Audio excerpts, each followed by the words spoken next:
नमस्कार दोस्तों, IAS PCS zone में आप सबों का फिर से एक बार बहुत बहुत स्वागत है। दोस्तों आज जो है हम लोग यूपी पीसीएस प्रारंभिक परीक्षा 2024 के लिए दृष्टि आईएएस का 5वें टेस्ट को कंप्लीट करेंगे। ठीक है, तो हम लोग इसमें जो है 150 प्रश्न को कंप्लीट करेंगे फटाफट अंदाज में। और आपका इसमें कितना प्रश्न सही होगा आप कमेंट बॉक्स में जरूर बताइएगा। ठीक है, इससे पहले जो 4 टेस्ट कंप्लीट कराया गया है आप उस वीडियो को भी जरूर देखिए, जिसका लिंक डिस्क्रिप्शन बॉक्स में दे दिया गया है। ओके, तो चलिए बिना देरी के वीडियो को शुरू करते हैं। वीडियो पसंद आएगा तो वीडियो को लाइक कर दीजिएगा। चैनल पर पहली बार आए हैं तो चैनल को जरूर सब्सक्राइब कीजिएगा। यदि आप यूपी पीसीएस की तैयारी कर रहे हैं तो यह चैनल को आप जरूर सब्सक्राइब कर लीजिए। ठीक है, तो चलिए वीडियो को शुरू करते हैं। और हाँ, पीडीएफ प्राप्त करना है तो हमारे टेलीग्राम ग्रुप में ज्वाइन हो जाएंगे, जिसका लिंक डिस्क्रिप्शन बॉक्स में दे दिया गया है। और कोई डाउट है तो आप मुझे वहीं पर कॉमेंट कर सकते हैं। ओके, तो चलिए वीडियो शुरू करते हैं।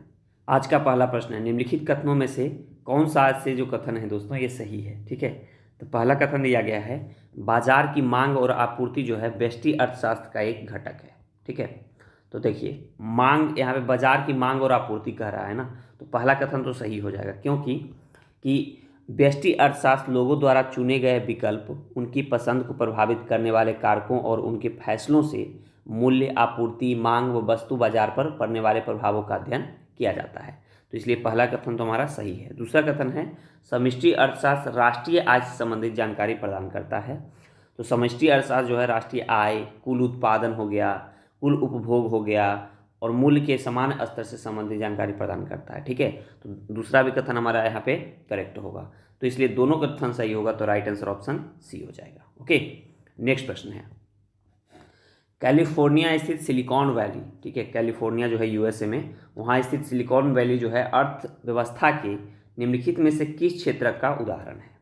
ठीक है, सिलिकॉन वैली, तो देखिए सिलिकॉन वैली, यदि मैं प्रथम क्षेत्रक की बात करूं दोस्तों, तो प्रथम क्षेत्रक में आता है कृषि। द्वितीय क्षेत्रक में क्या आता है, तो द्वितीय क्षेत्रक में दोस्तों आता है द्वितीय क्षेत्रक में जो है विनिर्माण कंपनियां हो जाएंगी। ठीक है, औद्योगिक क्षेत्र जिसे कहेंगे। तृतीय क्षेत्रक में आ जाएगा सेवा क्षेत्रक। और चतुर्थ क्षेत्रक जो है दोस्तों इनोवेशन और जो है ना, ये सब आएगा चतुर्थ क्षेत्रक में। तो यहाँ पे राइट आंसर ऑप्शन डी हो जाएगा, चतुर्थ क्षेत्रक। ओके, नेक्स्ट प्रश्न है, निम्नलिखित में से कौन सा कारक आय का घटक नहीं है। देखिए पहले तो आय का घटक के बारे में जान लीजिए कि कारक आय से आशय होता है भूमि, श्रम, पूंजी और उद्यमिता जैसे उत्पादन के कारकों से प्राप्त कर आय से। ठीक है, उनसे प्राप्त आय से। तो जैसे कि यदि हम बात करें तो श्रमिक का करें, ठीक है ना, श्रमिक यदि मैं बात करूं दोस्तों यहाँ पे, तो श्रमिक जो हैं, पारिश्रमिक जो जिसे जो श्रमिक करते हैं, तो श्रमिकों के लिए आय का सबसे बड़ा स्रोत क्या है, पारिश्रमिक है। ओके, उसके बाद मैं फिर बात करूं यदि भूमि का, तो भूमि का क्या हो जाएगा, लगान हो जाएगा। पूंजी से प्राप्त क्या हो जाएगा, ब्याज हो जाएगा। ठीक है, फिर यदि मैं बात करूं यहाँ पे उद्यम का, तो उद्यम का कारक क्या हो जाएगा, लाभ हो जाएगा। तो ये पूंजी, श्रम, उद्यम, ये सब का तो आय है, ये सब को तो आय है, बट निर्यात का नहीं है। तो राइट आंसर यहाँ पे ऑप्शन ए हो जाएगा। ओके, नेक्स्ट प्रश्न है, मूल ह्रास के समायोजित करने के पश्चात एक देश के निवासियों द्वारा उत्पादित तैयार वस्तुओं और सेवाओं के मौद्रिक मूल्य को क्या कहा जाता है। ठीक है, तो यहाँ पे इसका राइट आंसर जो हो जाएगा दोस्तों, ये हो जाएगा निवल राष्ट्रीय उत्पाद, यानी कि नेट नेशनल प्रोडक्ट। ओके, जैसे कि देखिए निवल राष्ट्रीय उत्पाद यानी एनएनपी मूल्यह्रास को समायोजित करने के पश्चात एक देश के निवासियों द्वारा उत्पादित तैयार वस्तुओं और सेवाओं का मौद्रिक मूल्य है। ओके, यानी राइट आंसर यहाँ पे ऑप्शन बी हो जाएगा। चलिए बढ़ते हैं नेक्स्ट प्रश्न की ओर। नबार्ड की स्थापना किसकी सिफारिश पर की गई थी, नबार्ड की, तो इसका राइट आंसर हो जाएगा दोस्तों ऑप्शन बी शिवरामन समिति के सिफारिश पर। ठीक है, चलिए राष्ट्रीय कृषि और ग्रामीण विकास बैंक यानी नबार्ड मुख्य रूप से देश के ग्रामीण क्षेत्रों पर केंद्रित एक संवर्धन बैंक है। यह कृषि और ग्रामीण विकास के लिए वित्त प्रदान करने वाली शीर्ष बैंकिंग संस्थान है। ठीक है, भारतीय रिजर्व बैंक ने वर्ष 1979, ठीक है 1979, ठीक है 1979 में श्री बी शिवरमन की अध्यक्षता में कृषि और ग्रामीण विकास के लिए संस्थागत ऋण की व्यवस्था की समीक्षा के लिए एक समिति का गठन किया था। ठीक है, इसके फलस्वरूप 1882 में संसदीय अधिनियम राष्ट्रीय कृषि और ग्रामीण विकास बैंक अधिनियम 1981, कब 1981, याद रखेंगे अधिनियम कौन सा था, 1981 का था, के तहत एक वैधानिक निकाय के रूप में नबार्ड की स्थापना की गई। नेक्स्ट प्रश्न है, निम्नलिखित में से कौन सकल राष्ट्रीय खुशहाली के स्तंभ है। ठीक है, सकल राष्ट्रीय खुशहाली यानी कि ग्रोस नेशनल हैप्पीनेस का, तो ग्रोस नेशनल हैप्पीनेस का जो है यहाँ पे कौन कौन सा जो है पिलर्स हो जाएगा। तो यहाँ पे तो हो जाएगा, पहले सुशासन हो जाएगा, ठीक है, पर्यावरण संरक्षण हो जाएगा। ओके, फिर राजनीतिक स्वतंत्रता नहीं होगा, महिला सशक्तिकरण इसमें शामिल नहीं होगा। इसमें और क्या होगा, संस्कृति का संरक्षण संवर्धन हो जाएगा, सतत समतामूलक सामाजिक आर्थिक विकास हो जाएगा। ठीक है, ये सब इसमें शामिल होगा। तो इसके अकॉर्डिंग दो यहाँ ऑप्शन सही है। ओके, सुशासन और पर्यावरण संरक्षण, तो राइट आंसर यहाँ पे हो जाएगा 1 और 2, यानी राइट आंसर ऑप्शन सी हो जाएगा। ठीक है, नेक्स्ट प्रश्न है, निम्नलिखित कथनों में से कौन सा से जो है पंचवर्षीय योजनाओं के संबंध में सही है। ठीक है, चलिए देख लेते हैं हम लोग यहाँ पे। तो पहला दिया गया है कि 8वीं पंचवर्षीय योजना के दौरान भारत विश्व व्यापार संगठन का सदस्य बना। बिल्कुल पहला कथन हमारा जो है दोस्तों सही है। 8वीं पंचवर्षीय योजना का कार्यकाल क्या था, 1992 टू 1997, 1992 से था 97 तक। ठीक है, ये जो है 8वीं पंचवर्षीय योजना का कार्यकाल था। इसी के दौरान भारत ने 1 जनवरी 1995, कब 1995 याद रखेंगे, 1995 में जो है विश्व व्यापार संगठन यानी कि WTO का सदस्य बना। यानी पहला तो कथन हमारा सही है। दूसरा कथन है 11वीं पंचवर्षीय योजना का मुख्य विषय तीव्र गति से और अधिक समावेशी करना था। ठीक है ना, तो देखिए यहाँ पे देखेंगे तो दूसरा जो हमारा कथन है दोस्तों, दूसरा कथन भी सही है। ओके, 11वीं पंचवर्षीय योजना का कार्यकाल जो है दोस्तों ये है 2012 से 2017, 2012 से 2017 का मध्य था। ठीक है, इसका उद्देश्य था तीव्र गति से और अधिक समावेशित विकास की ओर ले जाना था। ठीक है, यानी दूसरा भी कथन हमारा यहाँ पे क्या है, करेक्ट है। तो पहला कथन भी सही था, दूसरा कथन भी सही है, तो राइट आंसर ऑप्शन बी हो जाएगा। ठीक है, राइट आंसर ऑप्शन बी होगा। नेक्स्ट प्रश्न की ओर बढ़ते हैं। नेक्स्ट प्रश्न है, मानव विकास सूचकांक जारी किया जाता है। मानव विकास जो सूचकांक है दोस्तों, यह किसके द्वारा जारी किया जाता है, तो यह किया जाता है, इसका करेक्ट आंसर हो जाएगा ऑप्शन है संयुक्त राष्ट्र विकास कार्यक्रम के द्वारा। ठीक है, UNDP के द्वारा, यानी कि यूनाइटेड नेशनल डेवलपमेंट प्रोग्राम के द्वारा। ठीक है, करेक्ट आंसर ऑप्शन ये हो जाएगा। 9th नंबर प्रश्न है, निम्नलिखित संकेतकों में से कौन सा या से जो है बहुआयामी गरीबी का आकलन करने हेतु है। ठीक है, गरीबी का आकलन करने हेतु है।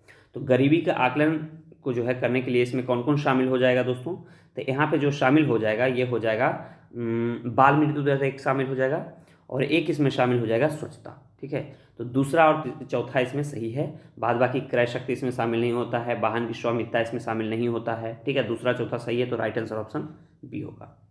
नेक्स्ट प्रश्न है, विश्व खुशहाली रिपोर्ट 2023 में भारत की रैंक क्या थी। ठीक है, वर्ल्ड हैप्पीनेस इंडेक्स जो है, वर्ल्ड हैप्पीनेस रिपोर्ट जो है उसके अकॉर्डिंग भारत का रैंकिंग क्या था 2023 में, तो यहाँ पे इसका राइट आंसर हो जाएगा दोस्तों ऑप्शन बी 126वीं। कौन था, 126वीं था। ठीक है, संयुक्त राष्ट्र सतत विकास समाधान नेटवर्क द्वारा जो है विश्व खुशहाली रिपोर्ट जारी किया जाता है। ये भी आप फैक्ट को याद रखेंगे क्योंकि ये भी डायरेक्ट फैक्ट पूछ लिया जाता है। ओके, चलिए बढ़ते हैं हम लोग अगले प्रश्न की ओर। The planned economy for India, the planned economy for India पुस्तक के लेखक कौन है, तो इसका राइट आंसर जो होगा दोस्तों ये हो जाएगा एम विश्वेश्वरैया। कौन है, एम विश्वेश्वरैया जो हैं इसके लेखक हैं। राइट आंसर ऑप्शन डी हो जाएगा। नेक्स्ट प्रश्न है, सतत विकास और आत्मनिर्भरता निम्नलिखित में से किस पंचवर्षीय योजना का उद्देश्य था।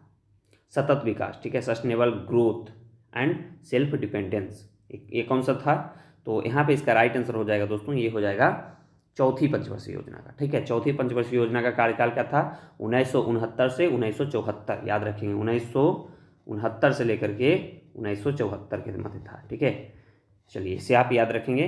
तो इसके दो प्रमुख उद्देश्य था, सतत विकास और आत्मनिर्भरता था। ठीक है, चलिए नेक्स्ट प्रश्न की ओर बढ़ते हैं। निम्नलिखित में से किसने सर्वोदय योजना प्रकाशित की थी। सर्वोदय योजना, तो सर्वोदय योजना जो हो जाएगा दोस्तों ये किससे संबंधित है, तो यह है जयप्रकाश नारायण से। राइट आंसर ऑप्शन ए हो जाएगा। ठीक है, जयप्रकाश नारायण ने जो है 1950 में जो है सर्वोदय योजना नामक एक योजना दस्तावेज प्रकाशित किया था। ठीक है, याद रखें कब, 1950 में, 1950 में। चलिए बढ़ते हैं नेक्स्ट प्रश्न की ओर। नेक्स्ट प्रश्न है, निम्नलिखित में से किसके द्वारा कृषि विपणन और किसान अनुकूल सुधार सूचकांक शुरू किया गया,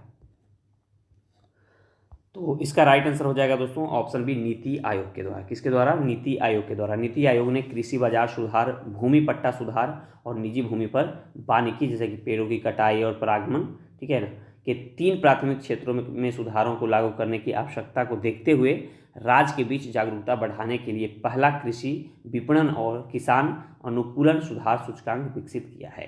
ठीक है, यानी राइट आंसर ऑप्शन बी होगा। नेक्स्ट प्रश्न है, विश्व व्यापार संगठन की स्थापना कब हुई थी। WTO की स्थापना। तो इसका राइट आंसर हो जाएगा दोस्तों ऑप्शन सी 1995 में, ठीक है। राइट आंसर ऑप्शन सी हो जाएगा। आपको मालूम होगा कि व्यापार और टैरिफ पर समान समझौते जैसे कि गैट था GATT, ठीक है, GATT गैट, ठीक है। गैट को प्रतिस्थापित कर वर्ष 1995 में, कब 1995 में विश्व व्यापार संगठन यानी WTO की स्थापना की गई, ठीक है। पहले WTO से पहले क्या था, गैट था, याद रखेंगे GATT। चलिए नेक्स्ट प्रश्न की ओर बढ़ते हैं। भारत की आकस्मिकता निधि किसके अधीन है? भारत की आकस्मिकता निधि, तो यहाँ पे इसका राइट आंसर हो जाएगा दोस्तों ऑप्शन ए राष्ट्रपति के पास। किसके पास हो जाएगा? राष्ट्रपति यानी कि प्रेसिडेंट के पास। मालूम होगा कि भारत की आकस्मिकता निधि संविधान का अनुच्छेद 267, कितना 267 इसका प्रावधान करता है। यह भारत की आकस्मिकता निधि की स्थापना का अधिकार देता है, जिसे सरकार द्वारा तत्काल अप्रत्याशित व्यय की पूर्ति की सुविधा के लिए भारत के राष्ट्रपति के विवेचनाधीन रख दिया जाता है, ठीक है। चलिए बढ़ते हैं नेक्स्ट प्रश्न की ओर, यानी 17 नंबर प्रश्न हमारा, निम्नलिखित में से कौन सा केंद्र सरकार के वार्षिक वित्तीय विवरण की व्याख्या करता है? ठीक है, वार्षिक वित्तीय विवरण की। तो वार्षिक वित्तीय विवरण की व्याख्या कौन करेगा दोस्तों? तो ये करेगा आर्टिकल 112, ठीक है, आर्टिकल 112, याद रखेंगे। नेक्स्ट प्रश्न है, निम्नलिखित में से किस समिति के सिफारिश पर वर्ष 1921 में रेल बजट को आम बजट से अलग किया गया? ठीक है, तो 1991 का बात कर रहा है, तो यहाँ पे इसका राइट आंसर हो जाएगा दोस्तों ऑप्शन सी एकवर्थ समिति। याद रखेंगे एकवर्थ समिति की सिफारिश के आधार पर 1921 में, ठीक है, 1921 में जो है रेलवे बजट को आम बजट से अलग कर दिया गया, ठीक है। वर्ष 2017-18 से जो है रेल बजट और जो है रेल व्यय को जो है संबंधित अनुदान अनुरोध केंद्रीय बजट के साथ संसद में प्रस्तुत किया जाने लगा है। 2017-18 वित्तीय वर्ष 2017-18 याद रखेंगे। नेक्स्ट प्रश्न की ओर बढ़ते हैं, निम्नलिखित में से कौन राजस्व व्यय में शामिल है? ठीक है, राजस्व व्यय में जो है शामिल है। तो यहाँ पे इसका राइट आंसर हो जाएगा दोस्तों, ध्यान देंगे यहाँ पे राइट आंसर हो जाएगा, एक तो ब्याज भुगतान हो जाएगा, ठीक है, दूसरा इसमें सब्सिडी भी शामिल हो जाएगा। तो पहला दूसरा इसमें शामिल होगा, तो राइट आंसर ऑप्शन ए हो जाएगा। नेक्स्ट प्रश्न है, निम्नलिखित में से कौन सा पहला देश था जिसने औपचारिक रूप से जेंडर बजटिंग को अपनी बजट प्रक्रिया में शामिल किया था? ठीक है, तो वह कौन था दोस्तों? तो वह था ऑस्ट्रेलिया, याद रखेंगे। राइट आंसर यहाँ पे ऑप्शन डी होगा। नेक्स्ट प्रश्न है, लैफर वक्र एक आलेखी निरूपण है, ठीक है, लैफर वक्र, ठीक है, तो वह किसके लिए है दोस्तों? तो लैफर वक्र की यदि मैं बात करूँ तो ये हो जाएगा कर राजस्व और कर दर से। किससे हो जाएगा? कर राजस्व और कर दर से। लैफर वक्र कराधान की संभावित दरों और सरकारी राजस्व के परिणामी स्तरों के बीच संबंधों को एक आलेखी निरूपण है, ठीक है। यह संबंध एक निश्चित कर दर के बाद से राजस्व में गिरावट को दर्शाता है, ठीक है। जैसे कि यदि हम बात करें कि जैसे कि एक ये देख लीजिए, एक डायग्राम आप देख लीजिए यहाँ पे, जैसे कि मान लीजिए यहाँ पे हम कर आय, यदि हम आय की बात कर रहे हैं, ठीक है ना, यदि जैसे कि लोगों का कर जो है, लोगों का जो है कर जब बढ़ेगा, ठीक है ना, तो क्या हो जाएगा कि ये जो है ऐसे ग्राफ जाएगा, ऐसे जाएगा, ठीक है ना। मान लो कि यदि हम बढ़ाते हैं, तो जैसे कर बढ़ाते हैं, ठीक है, तो कर से जो है इनकम क्या होगा? सरकार का बढ़ेगा, ठीक है। यदि हम कर बढ़ाते हैं तो क्या हो जाएगा? सरकार का इनकम क्या होगा? बढ़ेगा, लेकिन एक सीमा तक ही बढ़ेगा, उसके बाद फिर क्या हो जाएगा? ये डाउनफॉल होने लग जाएगा, ठीक है। तो यही है जो लैफर वक्र है, इसे आप याद रखेंगे, ठीक है। तो यहाँ पे इसका राइट आंसर क्या हो जाएगा दोस्तों? यहाँ पे राइट आंसर ऑप्शन बी हो जाएगा, कर राजस्व और कर दर से, लैफर वक्र।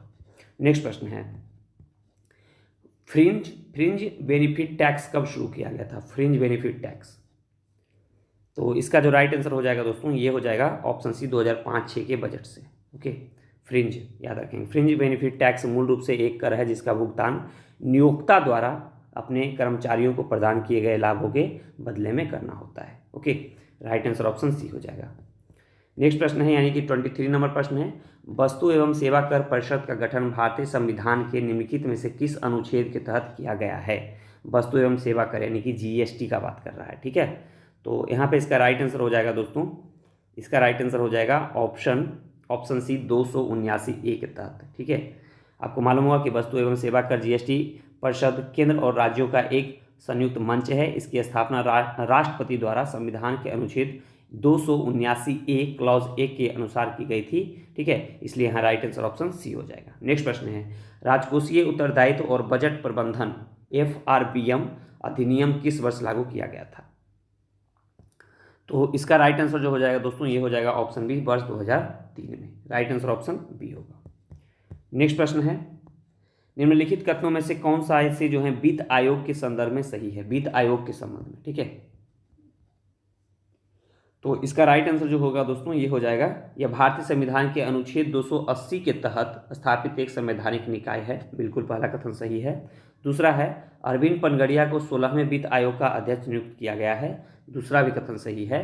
तो दोनों के दोनों कथन सही है, तो करेक्ट आंसर ऑप्शन सी हो जाएगा। ठीक है, नेक्स्ट प्रश्न की ओर बढ़ते हैं। नेक्स्ट प्रश्न यानी 26 नंबर प्रश्न है, निम्नलिखित कथनों में से कौन सा या से जो है पंचवर्षीय योजनाओं के संदर्भ में सही है, पंचवर्षीय योजनाओं के संबंध में? तो चलिए देख लेते हैं हम लोग यहाँ पर जो करेक्ट आंसर हो जाएगा दोस्तों, ये हो जाएगा ऑप्शन सी, भारतीय राष्ट्रीय राजमार्ग प्रणाली की शुरुआत पांचवी पंचवर्षीय योजना के दौरान की गई थी। ठीक है, यानी राइट आंसर यहाँ पे ऑप्शन सी हो जाएगा। नेक्स्ट प्रश्न है यानी 27 है, भारत में आर्थिक सुधार प्रभावी ढंग से कब लागू किए गए? भारत में आर्थिक सुधार, तो इसका जो करेक्ट आंसर हो जाएगा दोस्तों, ये हो जाएगा जुलाई 1991 में। ठीक है, राइट आंसर ऑप्शन ए होगा। नेक्स्ट है, निम्नलिखित कथनों में से कौन से जो है केंद्रीय बजट 2023-24 के संबंध में सही है? ठीक है, 2023-24 के संबंध में तो पहला दिया गया है कि रक्षा मंत्रालय के आवंटन में सर्वाधिक प्रतिशत वृद्धि हुई है। ठीक है, देखिए यहाँ पर जो ये कथन दिया गया है ना, ये गलत है। ठीक है, ये क्या है? ये गलत है। मैं आपको बता दूं कि जो जैसे कि बजट 2023-24 के बजट में जो है उच्चतम आवंटन वाले शीर्ष 13 मंत्रालयों में रेल मंत्रालय जो है 49% के साथ सर्वाधिक ऊपर में है। ठीक है, रेलवे मंत्रालय को सबसे ज़्यादा मिला है 49%। तो यहाँ पे तो पहला कथन हमारा क्या है? गलत हो जाएगा, क्योंकि यहाँ रक्षा मंत्रालय दिया गया है। दूसरा है, खाद्य एवं सार्वजनिक वितरण मंत्रालय के प्रतिशत आवंटन में कमी की गई है। बिल्कुल ये सही है। ठीक है, ये जो है कमी किया गया है, तो दूसरा जो है सही है, पहला गलत है, तो राइट आंसर ऑप्शन बी होगा। नेक्स्ट प्रश्न है, सकल घरेलू उत्पाद अवस्फीति। ठीक है, सकल घरेलू उत्पाद अवस्फीति यानी कि डिफ्लेटर का बात कर रहा है। ओके, तो ये कौन कौन सा इसमें शामिल हो जाएगा? तो यहाँ पे देखेंगे तो ये इसमें हो जाएगा सकल घरेलू उत्पाद अवस्फीति, जिसे अव्यक्त, ठीक है, अव्यक्त मूल्य अवस्फीति अथवा मूल्य सूचकांक भी कहा जाता है। ठीक है, तो इसमें यहाँ पे इसका करेक्ट आंसर जो हो जाएगा दोस्तों, ये हो जाएगा नॉमिनल जीडीपी और वास्तविक जीडीपी का अनुपात में। ठीक है, राइट आंसर ऑप्शन ए होगा यहाँ पे। नेक्स्ट प्रश्न है, रोलिंग प्लान कब प्रारंभ किया गया था? रोलिंग प्लान, ठीक है, रोलिंग प्लान, तो इसको जो है रोलिंग प्लान जो है वर्ष 1978 में शुरू की गई थी, जो 1980 तक प्रभावी रहा। ठीक है, कब शुरू किया गया? 1978 में। राइट आंसर ऑप्शन बी होगा। 31 नंबर प्रश्न है दोस्तों, वाणिज्यिक बैंक किसके द्वारा जो है विनियमित है? वाणिज्यिक बैंक, ठीक है, यानी कॉमर्शियल बैंक। तो ये जो है दोस्तों, ये आपको मालूम होगा कि ये जो है बैंकिंग विनिमय अधिनियम 1949 के द्वारा जो है विनियमित है। राइट आंसर ऑप्शन बी हो जाएगा। नेक्स्ट है, भारतीय रिजर्व बैंक ने लीड बैंक योजना की शुरुआत किस वर्ष की थी? तो यहाँ पे इसका राइट आंसर हो जाएगा दोस्तों 1969 में। कब? 1969 में। ठीक है, नेक्स्ट प्रश्न है, भारतीय रिजर्व बैंक के S4A पहल का उद्देश्य क्या है? S4A पहल, तो इसका जो करेक्ट आंसर हो जाएगा दोस्तों, ये हो जाएगा दबावग्रस्त अस्थियों का निपटान करना। ठीक है, राइट आंसर ऑप्शन सी होगा यहाँ पे। नेक्स्ट है, प्रोजेक्ट सशक्त प्रस्तावित किया गया था, तो इसका राइट आंसर हो जाएगा सुनील मेहता समिति के द्वारा। किसके द्वारा? सुनील मेहता समिति के द्वारा। राइट आंसर ऑप्शन डी होगा। नेक्स्ट है, भारत में सहकारी बैंकों का शीर्ष निकाय है।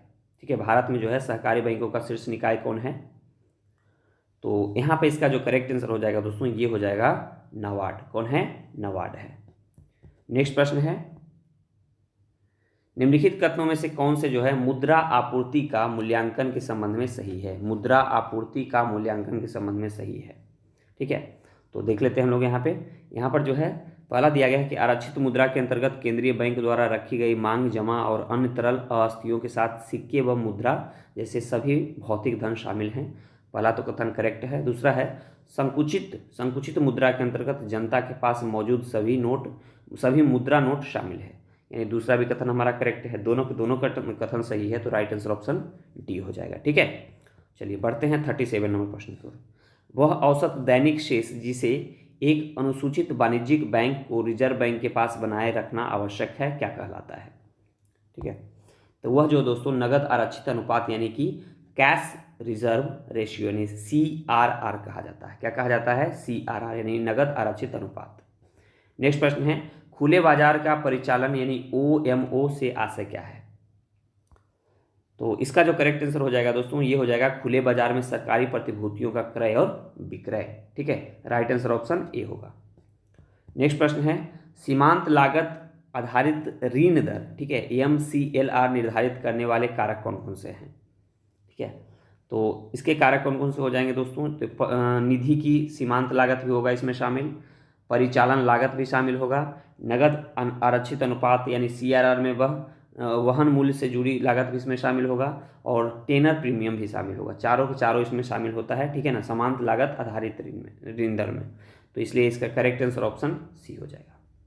नेक्स्ट प्रश्न है, निम्नलिखित कथनों में से कौन सा या से जो है मौद्रिक नीति समिति के संदर्भ में सही है? ठीक है, मौद्रिक नीति समिति के संदर्भ में, तो पहला है, यह नीतियों हेतु मानक ब्याज दरें तय करता है। पहला कथन हमारा यहाँ पे क्या है? पहला कथन तो सही है। दूसरा कथन है दोस्तों कि इसके सभी सदस्यों की नियुक्ति RBI गवर्नर द्वारा की जाती है।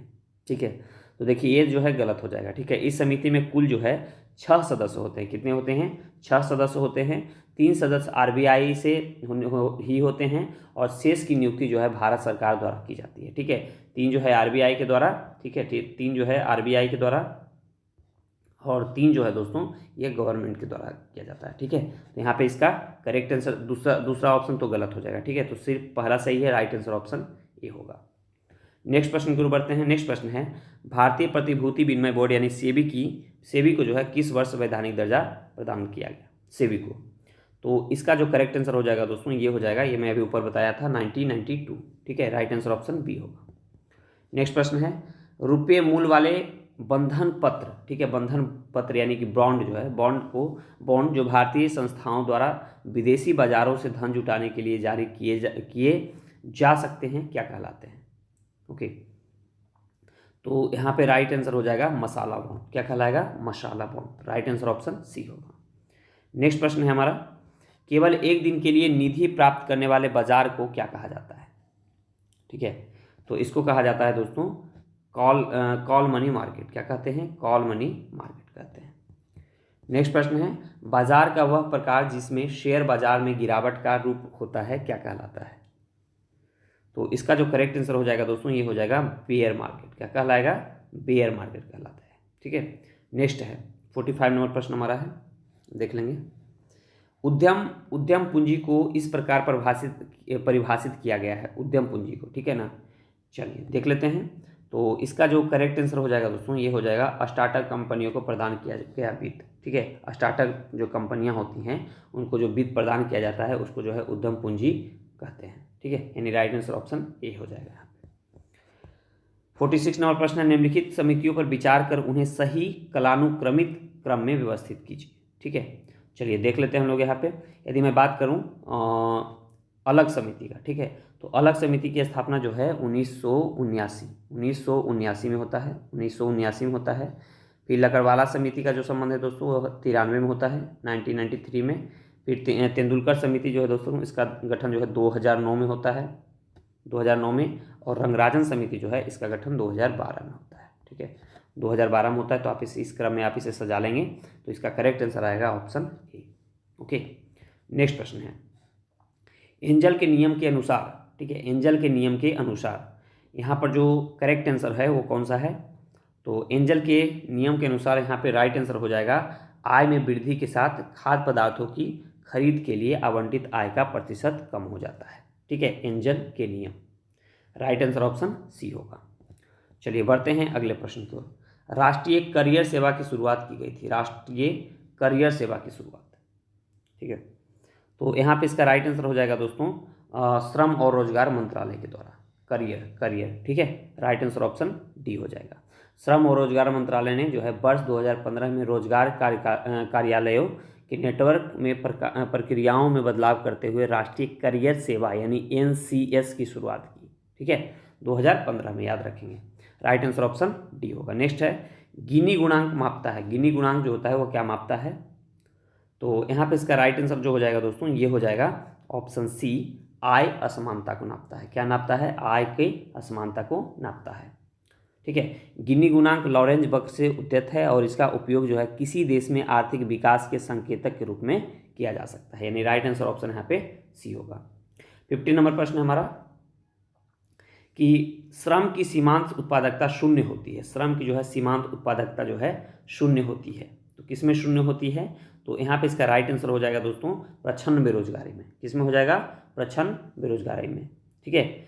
यानी कि गैलोपिंग प्रच्छन्न बेरोजगारी की यदि हम बात करें तो प्रच्छन्न बेरोजगारी यह एक ऐसी परिघटना है जहां वास्तव में, ठीक है, जहां वास्तव में आवश्यकता से अधिक लोग किसी काम में लगे होते हैं, उसको जो है क्या कहते हैं? प्रच्छन्न बेरोजगारी कहते हैं। चलिए बढ़ते हैं हम लोग नेक्स्ट प्रश्न को। नेक्स्ट प्रश्न है हमारा, जब कीमतें 2 अथवा 3 अंकों की दर से बढ़ती है तो क्या कहा जाता है? जब 2 से 3 अंक के दर से जो है कीमत बढ़ जाए तो इसे क्या कहते हैं दोस्तों? तो इसे जो है कहते हैं गैलोपिंग इन्फ्लेशन। क्या कहते हैं? Galloping inflation. गैलोपिंग इन्फ्लेशन तब होती है जब कीमतें जो हैं 2 अथवा 3 अंकों की दर से बढ़ती है। जैसे कि प्रतिवर्ष जो है 30%, ठीक है, 30% हो गया, चाहे तो 100% हो गया, तो ये सब क्या हो जाएगा? 100% हो गया, ठीक है। तो इसको क्या कहेंगे? इसको कहेंगे, हम क्या कहते हैं इसको कहते हैं गैलोपिंग इन्फ्लेशन, यानी राइट आंसर ऑप्शन सी होगा। नेक्स्ट है 52 नंबर प्रश्न, कोर मुद्रास्फीति किसका माप है? कोर मुद्रास्फीति, तो इसका राइट आंसर जो हो जाएगा दोस्तों ये हो जाएगा मुद्रास्फीति जिसमें अस्थायी मूल्य अस्थिरता शामिल नहीं है, ठीक है। राइट आंसर ऑप्शन ए होगा। 53 नंबर प्रश्न है, फिलिप्स वक्र किसके बीच संबंध को दर्शाता है? फिलिप्स वक्र जो है दोस्तों, फिलिप्स वक्र किसके बीच संबंध को दर्शाता है? तो यहाँ पे जो इसका करेक्ट आंसर हो जाएगा ये हो जाएगा मुद्रास्फीति और बेरोजगारी दर को, यानी राइट आंसर ऑप्शन डी होगा। नेक्स्ट प्रश्न है यानी 54 नंबर प्रश्न है, औद्योगिक श्रमिकों के लिए उपभोक्ता मूल्य सूचकांक यानी CPI IW के संकलन की शुरुआत किसके द्वारा की गई है? ओके, तो इसका जो राइट आंसर हो जाएगा दोस्तों ये हो जाएगा श्रम ब्यूरो के द्वारा। किसके द्वारा? श्रम ब्यूरो के द्वारा। नेक्स्ट प्रश्न है, जब किसी एक अथवा पण्यों के एक छोटे समूह की कीमत में निरंतर समयावधि में वृद्धि होती है जबकि अन्य वस्तुओं की कीमत में ऐसी कोई वृद्धि नहीं होती है, इस घटना को क्या कहते हैं? तो इसका राइट आंसर जो हो जाएगा दोस्तों ये हो जाएगा ऑप्शन सी, अस्कीफ्लेशन। क्या कहलाता है? अस्कीफ्लेशन कहलाता है, यानी राइट आंसर ऑप्शन सी हो जाएगा। 56 नंबर प्रश्न है हमारा दोस्तों, देखेंगे यहाँ पे 56 नंबर प्रश्न है, भारतीय रिजर्व बैंक की स्थापना कब हुई थी? बहुत ही सिंपल प्रश्न है। इसका राइट आंसर क्या हो जाएगा? इसका राइट आंसर हो जाएगा 1 अप्रैल 1935 को। राइट आंसर ऑप्शन बी होगा। नेक्स्ट है, वह स्थिति जिसमें मौद्रिक नीति विस्तारवादी होती है किंतु ब्याज दर में वृद्धि नहीं करती है, क्या कहलाती है? तो यहाँ पे इसका राइट आंसर जो हो जाएगा यह हो जाएगा तरलता जाल। क्या कहलाएगा? तरलता जाल कहलाएगा। 58 नंबर प्रश्न है, वाणिज्यिक पत्र होते हैं, ठीक है, वाणिज्यिक जो पत्र होते हैं, तो यहाँ पे करेक्ट आंसर को चूज करना है। तो वाणिज्यिक पत्र जो होते हैं दोस्तों वो कॉरपोरेट घरानों द्वारा जारी एक अल्पकालिक सुरक्षा जिसकी परिपक्वता जो है अवधि 7 दिन से 365 दिन तक होती है, ठीक है। करेक्ट आंसर ऑप्शन सी होगा। 59 नंबर प्रश्न है, क्षमता दृष्टिकोण यानी कैपेबिलिटी अप्रोच प्रस्तावित किया गया था, ठीक है, प्रस्तावित किया गया था। तो यह जो है किसके द्वारा प्रस्तावित किया गया था? तो यह किया गया था दोस्तों अमर्त्य सेन के द्वारा, ठीक है। राइट आंसर ऑप्शन डी होगा। नेक्स्ट है, मुद्रास्फीति के दौरान, मुद्रास्फीति के दौरान क्या होता है? तो मुद्रास्फीति के दौरान जो है दोस्तों देनदारों को क्या होता है? लाभ होता है, और लेनदारों को क्या होता है? नुकसान होता है, ठीक है, यानी राइट आंसर ऑप्शन ए हो जाएगा। नेक्स्ट प्रश्न है, निम्नलिखित कथनों में से कौन सा या से जो है हॉट करेंसी के संदर्भ में सही है? हॉट करेंसी के संबंध में, तो यहाँ पे जो है दोस्तों हॉट करेंसी बाजार में आसानी से उपलब्ध और दूसरी मुद्रा में विनिमय मुद्रा है, बिल्कुल पहला कथन तो सही है। दूसरा है चीनी रेमिनबी और जापानी येन जो है हॉट करेंसी है, बिल्कुल ये दोनों कथन सही है, तो राइट आंसर ऑप्शन सी होगा। नेक्स्ट प्रश्न, निम्नलिखित में से कौन सा या से जो है मुद्रा अवमूल्यन का प्रभाव है? ठीक है, मुद्रा अवमूल्यन का, तो मुद्रा अवमूल्यन का प्रभाव हो जाएगा निर्यात सस्ता हो जाएगा, ठीक है, मांग प्रेरित जो है मुद्रास्फीति होंगी और लागत जनित मुद्रास्फीति होंगी, ठीक है। ये तीनों इसमें 1, 3 और 4 शामिल होगा, जबकि आय सस्ता होना ये गलत हो जाएगा यहाँ पे, ठीक है। तो सिर्फ यहाँ पे राइट आंसर हो जाएगा 1, 3, 4, यानी राइट आंसर ऑप्शन बी होगा। ठीक है, नेक्स्ट है विशेष आहरण अधिकार एक कृत्रिम मुद्रा साधन है जिसे विकसित किया जाता है। ठीक है, तो यह जो है दोस्तों यह किसके द्वारा विकसित किया गया है, तो यह किया गया है अंतर्राष्ट्रीय मुद्रा कोष के द्वारा। ठीक है, राइट आंसर ऑप्शन डी हो जाएगा। नेक्स्ट प्रश्न है निम्नलिखित कथनों में से कौन से जो है व्यापार समूहों और भारत के संदर्भ में सही है। ओके, चलिए देख लेते हैं हम लोग। पहला दिया गया वर्ष 2010 में दक्षिण एशियाई मुक्त व्यापार क्षेत्र यानी साप्टा की स्थापना की गई। ठीक है, तो देखिए पहला कथन जो है दोस्तों वो गलत है, 2010 में नहीं बल्कि 2006 में किया गया था। ठीक है, तो पहला तो कथन हमारा क्या हो जाएगा, गलत हो जाएगा। ठीक है, दूसरा है कि दक्षिण पूर्व एशियाई राष्ट्र संघ यानी आसियान की स्थापना 1969 में हुई थी। तो दूसरा कथन तो बिल्कुल सही है, पहला कथन गलत है, दूसरा सही है, तो राइट आंसर ऑप्शन सी हो जाएगा। ठीक है, राइट आंसर ऑप्शन सी हो जाएगा यहाँ पे। नेक्स्ट प्रश्न है निम्नलिखित में से कौन सी रिपोर्ट विश्व बैंक द्वारा जारी नहीं की जाती है, वर्ल्ड बैंक के द्वारा जारी नहीं की जाती है। तो यहाँ पे इसका राइट आंसर हो जाएगा दोस्तों वर्ल्ड बैंक के द्वारा देखिए विश्व विकास रिपोर्ट जारी किया जाता है, प्रेषण रिपोर्ट जारी किया जाता है, व्यापार सुगमता रिपोर्ट जारी किया जाता है। ठीक है, लेकिन वैश्विक वित्तीय स्थायित्व रिपोर्ट जारी नहीं किया जाता है। ठीक है, चलिए तो यहाँ पे इसका राइट आंसर ऑप्शन ए हो जाएगा। नेक्स्ट है मृदा स्वास्थ्य कार्ड योजना, मृदा स्वास्थ्य कार्ड योजना की शुरुआत की गई है। ठीक है, तो कब की गई थी इसकी, तो इसकी शुरुआत जो है दोस्तों यह किया गया था 5 दिसंबर 2015 को। ठीक है, 5 दिसंबर 2015 को, यानी राइट आंसर ऑप्शन बी होगा।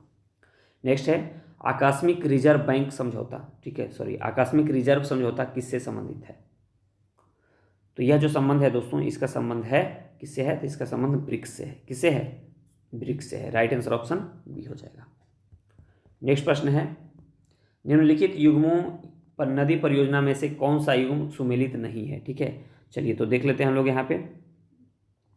तो यहाँ पे दिया गया है कि काकरापारा परियोजना तापी नदी पर, बिल्कुल सही है, पहला कथन सही है। दूसरा है शिव समुद्रम परियोजना कावेरी नदी पर है, यह भी सही है। निजाम सागर परियोजना मांजरा नदी पर है, यह भी सही है। हीराकुंड परियोजना सतलुज नदी देखिए दे दिया यहाँ पे। ठीक है, हीराकुंड परियोजना ये जो है महानदी पर है, ना कि सतलुज नदी पे है। तो हमारा डी यहाँ पे क्या है, गलत है, राइट आंसर ऑप्शन डी होगा।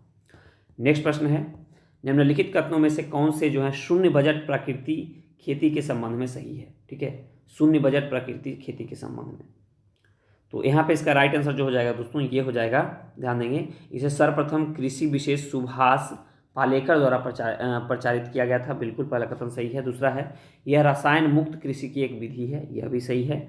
यह पारंपरिक भारतीय कृषि पद्धतियों पर ही आधारित है, यह भी सही है। ठीक है, तीनों कथन सही है, तो राइट आंसर ऑप्शन सी होगा। नेक्स्ट प्रश्न है समुद्री उत्पाद निर्यात विकास प्राधिकरण यानी MPEDA का मुख्यालय निम्नलिखित में से किस राज्य में है, तो इसका जो करेक्ट आंसर हो जाएगा दोस्तों ये हो जाएगा केरल में। कहाँ है, केरल में है। नेक्स्ट प्रश्न की ओर बढ़ते हैं। उत्तर प्रदेश आर्थिक सर्वेक्षण 2023 के अनुसार वर्ष 2022-23 में शिक्षा के लिए कुल व्यय का कितना प्रतिशत आवंटित किया गया, तो यहाँ पे इसका राइट आंसर जो हो जाएगा दोस्तों ये हो जाएगा 13%। कितना, 13%। ओके, नेक्स्ट है केलकर समिति जो है किससे संबंधित है, केलकर समिति, तो इसका करेक्ट आंसर हो जाएगा सार्वजनिक निजी भागीदारी मॉडल पर। ठीक है, किस पर, सार्वजनिक निजी भागीदारी मॉडल यानी PPP, public private partnership model पे। ओके, नेक्स्ट है भारतीय कपास निगम की स्थापना की गई थी। ठीक है, तो भारतीय कपास निगम की स्थापना कब हुई है, 1970 में। ठीक है, राइट आंसर ऑप्शन सी होगा। नेक्स्ट है निम्नलिखित कथनों में से कौन से जो है स्वामी विवेकानंद युवा सशक्तिकरण योजना के संबंध में सही है। ठीक है, चलिए देख लेते हैं हम लोग यहाँ पे। तो पहला दिया गया है कि यह उत्तर प्रदेश सरकार की एक प्रमुख पहल है जिसका उद्देश्य राज्य के युवाओं को कौशल विकास और उद्यमिता के अवसर प्रदान करना है, बिल्कुल पहला कथन सही है। दूसरा है उत्तर प्रदेश के वर्ष 2023-24 के बजट में इस योजना के लिए 3600 करोड़ रुपये आवंटित किए गए हैं, दूसरा भी कथन सही है, तो करेक्ट आंसर ऑप्शन सी होगा। नेक्स्ट प्रश्न है उत्तर प्रदेश बजट वर्ष 2023-24 के अनुसार मुख्यमंत्री कन्या सुमंगला योजना के लिए कितनी राशि आवंटित की गई है, तो इसका जो करेक्ट आंसर हो जाएगा दोस्तों ये हो जाएगा 1050 करोड़। ठीक है, यानी 1050 करोड़ रुपये। नेक्स्ट है भारत का पूर्ण रूप से जैविक राज्य कौन सा है, तो इसका राइट आंसर हो जाएगा ऑप्शन ए सिक्किम। ठीक है, जैविक राज्य जैसे ही आए सिक्किम मार दीजिए। नेक्स्ट है वित्त वर्ष 2022 में भारत का निर्यात था। ठीक है, भारत का निर्यात था, तो निर्यात कितना था दोस्तों, तो यह था बिलियन अमेरिकी डॉलर से भी अधिक। राइट आंसर ऑप्शन ए होगा। नेक्स्ट प्रश्न है, आर्थिक सर्वेक्षण 2022-23 के अनुसार वर्ष 2021 में एफडीआई प्राप्तकर्ता में भारत का स्थान कौन सा था? तो इसका राइट आंसर हो जाएगा दोस्तों 7वां। कौन सा था? 7वां था। ठीक है, यानी आपको जानकारी होगा कि अंकटाड द्वारा जो है यह जारी किया जाता है। ठीक है, अंकटाड द्वारा जारी विश्व निवेश रिपोर्ट 2022 में भारत को वर्ष 2021 में शीर्ष 20 मेजबान देशों में एफडीआई के सबसे बड़े प्राप्तकर्ताओं के रूप में 7वें स्थान पर रखा गया है। ठीक है, राइट आंसर ऑप्शन यहाँ पे सी होगा।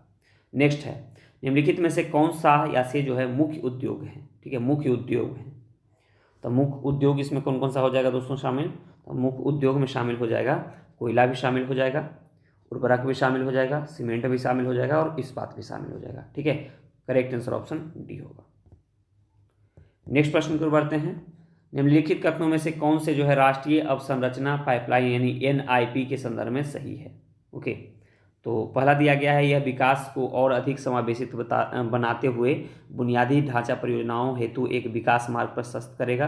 बिल्कुल, पहला कथन तो सही है। दूसरा है, वित्तीय वर्ष 2020-25 के लिए एनआईपी की बुनियादी ढांचा परियोजनाओं हेतु निवेश राशि 100 लाख करोड़ से अधिक है। दूसरा भी सही है। तो करेक्ट आंसर क्या हो जाएगा? ऑप्शन सी होगा। नेक्स्ट प्रश्न है, वित्त वर्ष 2022-23 में केंद्र सरकार के पूंजीगत व्यय यानी कैपेक्स में कितने प्रतिशत की वृद्धि हुई है? तो इसका राइट आंसर जो हो जाएगा दोस्तों ये हो जाएगा ऑप्शन है 63.4%। ओके, नेक्स्ट है, निम्नलिखित में से किन योजनाओं ने हालिया वर्षों में कनेक्टिविटी के सुधारों में योगदान दिया है? तो ये दिया है भारतमाला परियोजना, सागरमाला परियोजना और उड़ान परियोजना, तीनों। ठीक है, तो राइट आंसर ऑप्शन डी हो जाएगा। 83 नंबर प्रश्न है, अभिकथन ए और कारण आर वाला है। इसमें देखना है कौन सही है और कौन गलत है। चलिए देख लेते हैं हम लोग। पहला दिया गया है कि अभिकथन ए कह रहा है कि भारत सरकार को लागत प्रभावी उत्पादन केंद्र बनाने के लिए बुनियादी ढांचे का विकास कर रही है। ठीक है, तो पहला कथन तो सही है। कारण देख लेते हैं। रसद नीति 2022 का उद्देश्य लागत में कटौती करना, प्रतिस्पर्धात्मकता में वृद्धि करना तथा आर्थिक विकास को प्रोत्साहित करना। बिल्कुल, ये भी सही है। कारण भी सही है और कारण सही व्याख्या भी कर रहा है। ठीक है, तो राइट आंसर यहाँ पे ऑप्शन डी हो जाएगा। नेक्स्ट प्रश्न की ओर बढ़ते हैं। 84 नंबर प्रश्न है, भारत सरकार ने वर्ष 2022-23 में राजकोषीय चुनौतियों का समाधान किस प्रकार किया है? ठीक है, तो इसका जो करेक्ट आंसर हो जाएगा दोस्तों ये हो जाएगा खाद्य और उर्वरक सब्सिडी में वृद्धि, ईंधन और आयात पर करों में कटौती करके। ठीक है, राइट आंसर ऑप्शन डी हो जाएगा। नेक्स्ट प्रश्न है, बैंकिंग क्षेत्र और पूंजी बाजार की बढ़ती पहुंच कहाँ विलक्षित होती है? ठीक है, तो इसका जो करेक्ट आंसर हो जाएगा दोस्तों ये हो जाएगा बीमा क्षेत्र में। राइट आंसर ऑप्शन ए हो जाएगा। नेक्स्ट प्रश्न है, उत्तर प्रदेश बजट 2023-24 के बारे में निम्नलिखित में से कौन सा यून जो है क्षेत्र कुल व्यय का आवंटित प्रतिशत सुमेलित नहीं है? ठीक है, कौन सा यहाँ पे जो है सुमेलित नहीं है? तो इसका जो करेक्ट आंसर हो जाएगा दोस्तों ये हो जाएगा ग्रामीण विकास। इसमें 10% नहीं है। ठीक है, ये जो है यहाँ पे गलत दिया गया है। ठीक है, तो यहाँ पे करेक्ट आंसर क्या हो जाएगा? यहाँ पे जो करेक्ट आंसर हो जाएगा दोस्तों ये हो जाएगा ऑप्शन डी। इसमें 10% नहीं बल्कि 5.7% दिया गया है। ठीक है, तो राइट आंसर ऑप्शन डी होगा। 87 प्रश्न है, उत्तर प्रदेश बजट 2023-24 में निम्नलिखित में से कौन सा कर जो है राजस्व का सबसे बड़ा स्रोत होने का अनुमान लगाया गया है? ठीक है, तो इसका जो करेक्ट आंसर हो जाएगा दोस्तों ये हो जाएगा राज्य जीएसटी। ठीक है, राइट आंसर ऑप्शन बी होगा। नेक्स्ट प्रश्न है, निम्नलिखित में से किसने उत्तर प्रदेश बजट 2023-24 प्रस्तुत किया है? किसने जो है उत्तर प्रदेश बजट 2023-24 प्रस्तुत किया है? तो ये किया है सुरेश कुमार खन्ना ने। राइट आंसर ऑप्शन सी हो जाएगा। ठीक है, नेक्स्ट प्रश्न है, उत्तर प्रदेश बजट 2023-24 के संदर्भ में निम्नलिखित में से कौन से कथन सही है? ठीक है, कौन से कथन यहाँ पे सही दिया गया है? तो यहाँ जो करेक्ट आंसर हो जाएगा दोस्तों यहाँ पे ध्यान देंगे, ये हो जाएगा, देखेंगे। पहला है कि वर्ष 2023-24 में निजी ट्यूबवेल मालिकों की बिजली खपत पर सब्सिडी 50% से बढ़ा करके 100% कर दी गई है। बिल्कुल, पहला कथन हमारा यहाँ पे करेक्ट है। दूसरा है, विभिन्न सिंचाई परियोजनाओं के लिए 50,000 करोड़ से अधिक बजट आवंटित किया गया है। ठीक है, तो दूसरा जो कथन यहाँ पे दोस्तों ये गलत है। ठीक है, इसमें पहला सिर्फ सही है, तो राइट आंसर ऑप्शन बी हो जाएगा। 90 नंबर प्रश्न है, उत्तर प्रदेश बजट 2023-24 के अनुसार सकल राज्य घरेलू उत्पाद यानी जीएसडीपी के संबंध में राज्य का राजकोषीय घाटा था, तो कितना था? तो इसका करेक्ट जो आंसर हो जाएगा दोस्तों ये हो जाएगा ऑप्शन है 3.5%। कितना था? 3.5%। नेक्स्ट प्रश्न है, राष्ट्रीय बागवानी बोर्ड यानी NHB का मुख्यालय कहाँ स्थित है? तो इसका जो राइट आंसर हो जाएगा दोस्तों ये हो जाएगा गुरुग्राम में। कहाँ है? गुरुग्राम में। नेक्स्ट प्रश्न है, निम्नलिखित में से किस नीति को भारत का आर्थिक संविधान भी कहा जाता है? तो इसका जो करेक्ट आंसर हो जाएगा दोस्तों ये हो जाएगा औद्योगिक नीति संकल्प 1956 को। ठीक है, राइट आंसर ऑप्शन बी होगा। 93 नंबर प्रश्न है, निम्नलिखित में से कौन सा कारक जो है गुजरात के औद्योगिक क्षेत्र के रूप में विकास के लिए जो है जिम्मेदार नहीं है? ठीक है, तो इसका करेक्ट आंसर जो हो जाएगा दोस्तों ये हो जाएगा पायकारा जल विद्युत संयंत्र से बिजली की आपूर्ति। राइट आंसर ऑप्शन सी होगा। नेक्स्ट प्रश्न है, नई औद्योगिक नीति 1991 के संदर्भ में निम्नलिखित में से कौन से कथन सही है? ठीक है, चलिए देख लेते हैं हम लोग यहाँ पे। पहला दिया गया है कि इसने स्वचालित मार्ग के तहत प्रौद्योगिकी हस्तांतरण समझौते की अनुमति दी है। बिल्कुल पहला कथन सही है। दूसरा है, इसने एकाधिकार और प्रतिबंधात्मक व्यापार व्यवहार अधिनियम का पुनर्गठन किया है। ठीक है, दूसरा भी कथन सही है। दोनों सही है तो राइट आंसर ऑप्शन ए होगा। 95 नंबर प्रश्न है, चीनी उद्योग के उत्तर भारत में प्रायद्वीपीय भारत में स्थानांतरित होने का निम्नलिखित में से कौन सा कारण नहीं है? ठीक है, तो इसमें जो कारण इसमें कौन सा नहीं होगा? दक्षिण भारत में पेराई का मौसम उत्तर भारत की तुलना में छोटा होता है। ठीक है, राइट आंसर यहाँ पे ऑप्शन बी हो जाएगा। 96 नंबर प्रश्न को देख लेते हैं। 96 नंबर प्रश्न है दोस्तों, सूची 1 को सूची 2 से आपको मिलान करना है। एक तरफ कृषि क्रांति है तो दूसरी तरफ जो है उससे संबंधित क्षेत्र है। ठीक है, जैसे कि गोल्डन फाइबर क्रांति, तो ये किससे संबंधित है? ठीक है, तो गोल्डन फाइबर क्रांति जो है यह जूट उत्पाद से संबंधित है। किससे है? जूट उत्पाद से। फिर मैं बात करूँ भूरी क्रांति का, तो भूरी क्रांति उर्वरक से संबंधित है। ठीक है, फिर गोल क्रांति की बात करूँ तो गोल क्रांति किससे है? आलू से है। रजत क्रांति की बात करूँ तो रजत क्रांति अंडे से है। ठीक है, तो इस प्रकार इसका करेक्ट आंसर ऑप्शन डी हो जाएगा।